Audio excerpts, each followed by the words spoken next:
I am just gonna sand. I'm gonna sand as much as my arms, my shoulders, my hands could handle.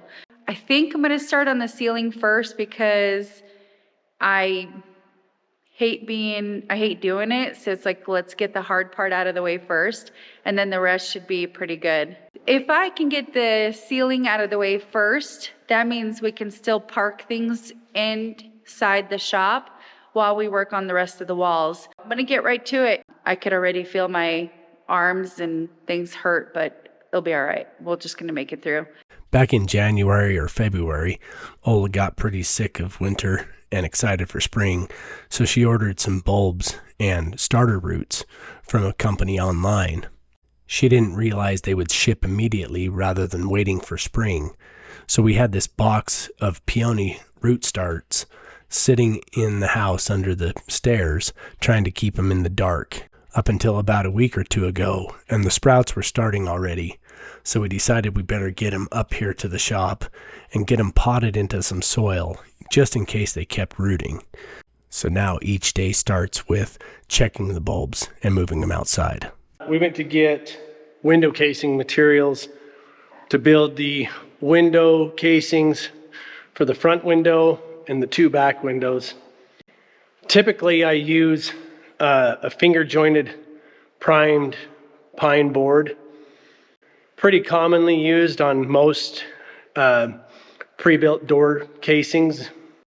The biggest material they had of that size was a 1x6, which measures 5.5 inches. And so it wasn't going to work out for that because I needed 6.5 and I needed 8.5.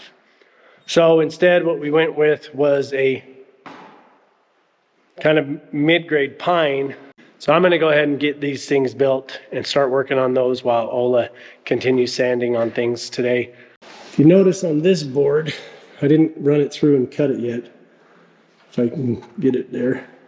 You can see that it has a curve in it like this. Like that. You can see the board curves to the left. If I run it through the table saw like that, my fence is only about 30 inches long. 30 inches of this board at a time will stay straight against the fence. And what'll happen is I'll keep cutting a curve. So rather than have that happen, I'm taking about 3/4 of an inch off of this board. So I'm gonna put a chalk line on it and chalk line a straight edge, and I'll trace that with the blade so that I cut a good square straight edge. And then I'll run it through the table saw with the fence to get the width that I want. So I'm going to take material off of both sides on this one. So you can see that straightened out substantially better. Got rid of that curve.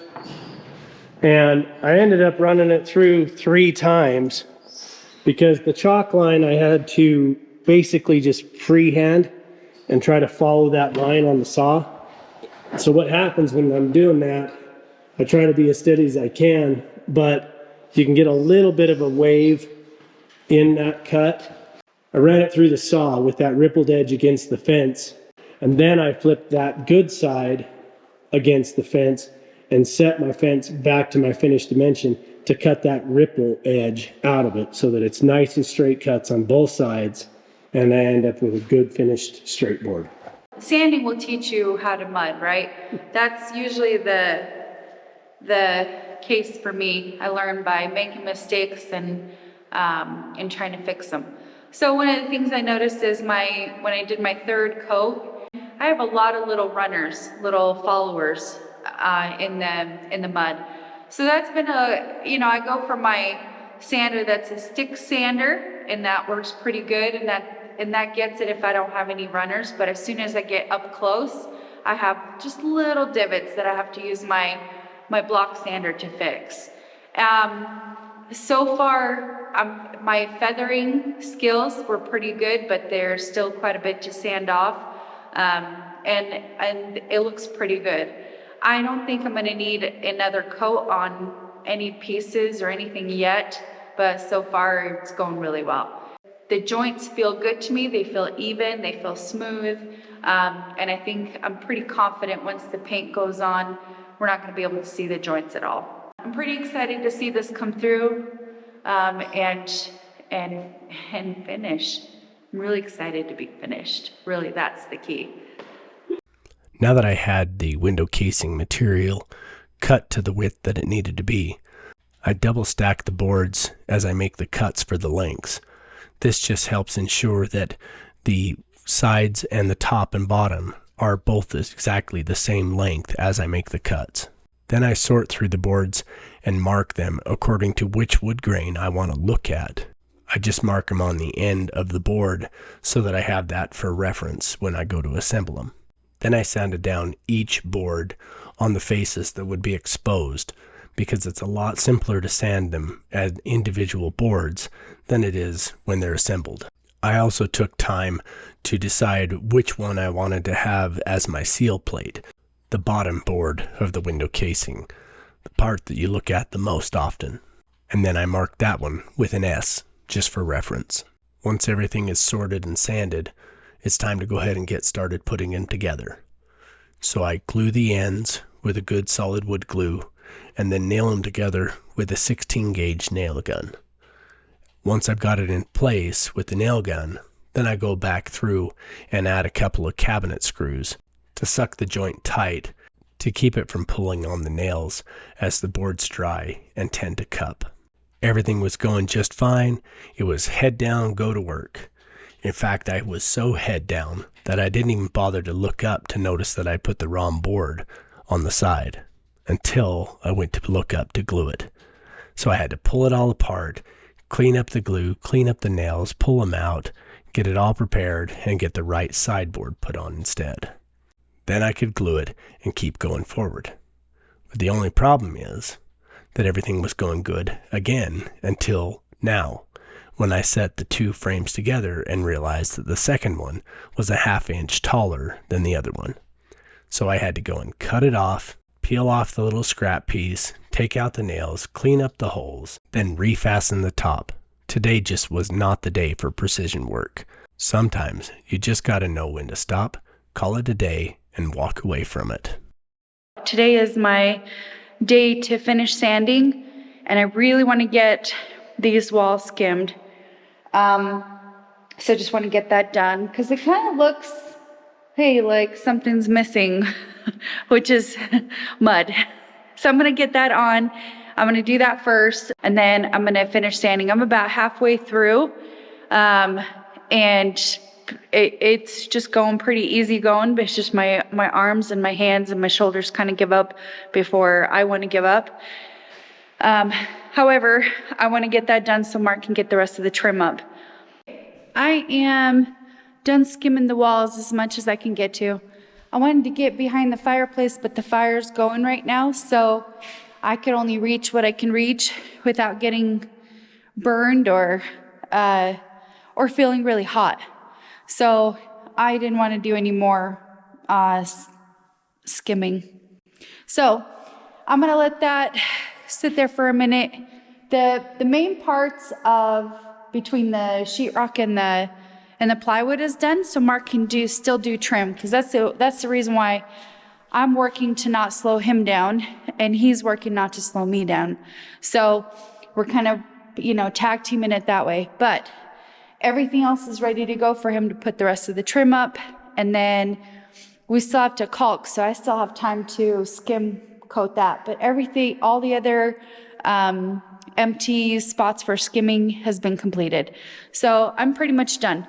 I'm ready to continue sanding, and once the sanding is done on the main walls, I'm gonna move down and start sanding on the plywood. But I think that the rest of the day will be sanding the rest of the walls, because there's quite a bit of sanding still to do.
think that looks pretty good. I like it. Yeah. I like it better than the super dark. This was the idea, the look I had in mind when we talked about it. Yeah. Was like that. Dark grain, but definitely still wood grain. I think it looks great. What do you think? I like it. I think it's gonna look real good. I think it's really sharp. I'm looking forward to seeing it up with the white trim around it. I think that will be that's what's gonna really make like, oh yeah, I really like it. I like the idea of having a little bit of contrast in here. Yeah. 2 down, 1 to go.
I'm finally done sanding. Right now I am going to sweep, I'm going to vacuum, and I'm going to try to get as much dust and everything off the floor as possible.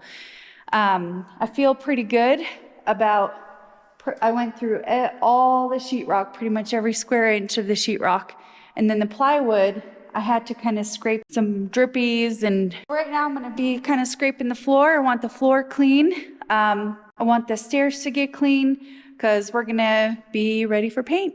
I am so anxious to put paint on the walls. I can't even tell you. I'm just too excited. I was going to do the casings, the window casings white, and then last minute we kind of changed our minds and did the black instead, and I think the black looks really good. In fact, I like the black so much that I think I want to do the exposed wood at the garage door here.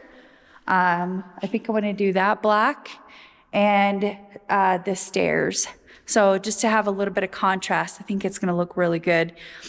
It is finally sanded. How do you feel about that? Well, Are your shoulders excited oh yeah. to be done? My, Have they grown 3 sizes? yeah, like I'm really getting pretty strong.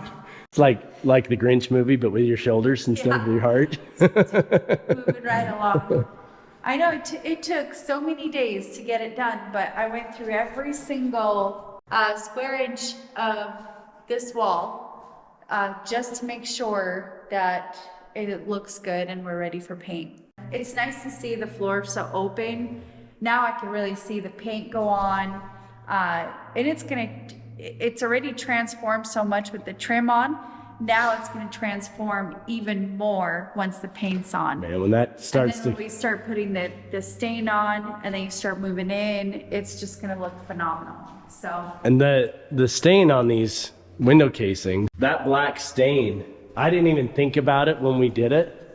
We just wanted the contrast and thought it looked great. But once we got them in the hole, immediately it just it took the glare off. And it didn't even dawn on me about that, but obviously it would. But it just took that sun glare that was shining off the snow and everything like that. Made it so nice. And at first we were like, oh, just do white. And then we thought, oh, it'd be really nice to contrast it just a little bit, just to make it unique. And I mean, you were gonna buy the paint anyway. So it worked out. I really like it. I think it's really also like shop style. I think it's really nice. And it's pretty neat. Yeah, it's gonna look great. I know you have big plants behind the fireplace, which I'm not gonna give away, but it's gonna also look phenomenal with the back area with the fireplace. The thermal break behind it that we're gonna do. Yeah, it's gonna be really cool looking. And then on the wall back here with the windows, I'm gonna have I'll put a workbench there, and that's gonna be black steel, so that'll look nice. So what's the reasoning to have this place so nice? It's a big question that everybody asks. Why a level 5 finishings? Well, one, for me, it's really important because this is our forever shop. We're gonna be here for the rest of our lives. If anybody has ever taken apart a shop, like where they've taken the equipment out of it, or all the tools out of it, or to paint oh or to finish. We've cleaned out that shed before, and that took many days, and it was hard. This is the good time to really finish the shop. There is no other real good time. Yeah, there's no better time than now to finish it, because if you start using it and the drywall paper starts to age and it starts to yellow and it collects soot and it collects the dirt, you can't wipe it off. You just smear the dirt and it soaks into dump, never cleans. So then you try to prime over dirt, and it just never good. But yeah, this is definitely the time to do it. It's nice to see this step finished. Yep. I think the paint's gonna go a lot faster than mudding, taping, and sheetrocking. Oh my gosh. Are you serious? I think that's that same guy. It is. It's the same one. She's like, now that you're done, I need to see what's going on. Project manager.